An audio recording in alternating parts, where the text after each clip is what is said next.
ইন্ডিয়াকে একটা sanction waiver দিয়েছিল। ও আমি আমার স্মৃতি যদি ভুল না করে, আমি ঈদের আগের দিন রাত্রে খুব সম্ভবত এই মিটিংটা আমেরিকার স্টেট ডিপার্টমেন্টের সাথে আমিও ছিলাম মিটিংয়ে।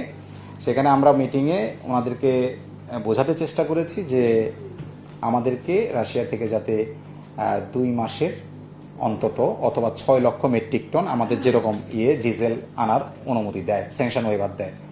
তো যাই হোক, সেটা ওনারা বলেছে আমাদেরকে চিঠি দিতে, আমরা সেই চিঠিটা দিয়েছি। এখন আমরা উত্তরের অপেক্ষায় আছি। এটুকু হচ্ছে এই ব্যাপারে অগ্রগতি। হ্যাঁ,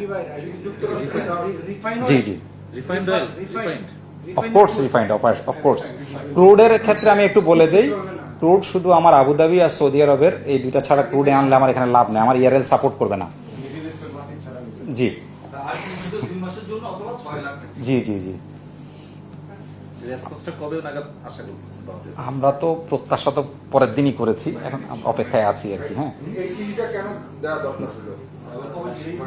আমরা ওটা ওনারাই বলেছে চিঠি দিতে, ইউএসএই বলেছে যে তাহলে চিঠি দিয়ে আপনারা জানান আমাদের। চিঠিটা দিয়েছি যতদূর মনে পড়ে ঈদের আগের দিন বা ঈদের পরের দিন খুব সম্ভবত। আচ্ছা, এরপরে আপনারা জানেন যে ভারতের সাথে আমাদের চুক্তি আছে। আমরা ভারত থেকে যুদ্ধ শুরু হওয়ার আগে মাত্র 5,000 মেট্রিক টন পেয়েছিলাম। আমাদের জানুয়ারি থেকে জুন পর্যন্ত 60,000 মেট্রিক টন দেওয়ার ছিল, প্রতিশ্রুতি ছিল, কিন্তু আমরা পেয়েছিলাম মাত্র 5,000 মেট্রিক টন। তারপরে আমাদের মাননীয় মন্ত্রী এবং আমাদের সচিব মহোদয় সহ আমরা চিঠি লিখেছি এবং মাননীয় হাই কমিশনারের সাথে ওনাদের ফ্রুটফুল আলোচনা হয়েছে। তো এখন আমরা কিন্তু নিয়মিত পাচ্ছি। এ পর্যন্ত আমরা প্রায় 4টা পার্সেল পেয়েছি। আমরা 3টা পেয়েছি 5,000 মেট্রিক টনের, একটা পেয়েছি 7,000 মেট্রিক টনের। তো সব মিলে আমরা 22,000 মেট্রিক টন ডিজেল আমরা পেয়েছি। কেমন? আচ্ছা, এর বাইরে আমরা ইন্দোনেশিয়া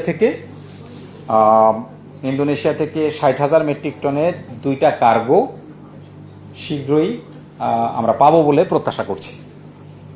এটা আমরা ইন্দোনেশিয়ার সাথে মিটিং করেছি, সেই মিটিংয়েও আমি ছিলাম। আশা করছি আমরা এটা পেয়ে যাব। আর এর বাইরে আমরা বিকল্প সোর্সগুলো কি হতে পারে সেটা এক্সপ্লোর করছি প্রতিনিয়ত। যেহেতু এইটা আমাদের একটু সংকুচিত হয়ে গেছে, সেই জন্য বিকল্প সোর্স খুঁজছি আমরা, যার কোথায় কোথায় পাওয়া যায়। আপনাদের সদয় অবগতির জন্য বলছি যে আমরা Singapore, Malaysia, Nigeria, Azerbaijan, Kazakhstan, Angola, Australia এবং যুক্তরাষ্ট্রের সাথে আমাদের আলোচনা হচ্ছে। আমরা কিছু কিছু ক্ষেত্রে আশ্বাস পেয়েছি এবং কিছু কিছু ক্ষেত্রে আমরা, যেমন আপনারা জানেন যে অ্যাঙ্গোলা থেকে আমরা একটা পেয়েছি, অস্ট্রেলিয়া থেকে একটা, অ্যাঙ্গোলা থেকে একটা আমরা এলএনজি পেয়েছি। তো এইখানে একটা ইন্টারেস্টিং বিষয়, যেটা আমার চেয়ে আপনারা ভালো জানেন, খুব সম্ভবত আমার যদি ভুল না করি, আমি প্রথম আলোতেই প্রথম রিপোর্টটা দেখি যে হরমুজ প্রণালীতে বাংলাদেশ সহ 5টা দেশকে করেছে, অনুমতি দিয়েছে: ভারত, পাকিস্তান, বাংলাদেশ, চায়না এবং রাশিয়া। তো আমরা তার আগেই ইরানের মাননীয় রাষ্ট্রদূতের সাথে আমাদের এক আলোচনা হয়েছে, আমরা চিঠি দিয়েছি ওনাদেরকে। তো আমাদের আমাদের ধারণা যে ওই চিঠির প্রেক্ষিতে ওনাদের কাছ থেকে আমরা ইতিবাচক একটা রেসপন্সও পেয়েছি। কিন্তু যেহেতু যুদ্ধ পরিস্থিতি এখনও উত্তাল অবস্থায় আছে, আসলে হরমুজ প্রণালী দিয়ে যে কোনো দেশের জাহাজ, মানে বাংলাদেশের ফ্ল্যাগবাহী জাহাজ না হলে এটা খুবই কঠিন হয়ে যাবে এই হরমুজ প্রণালী অতিক্রম করা।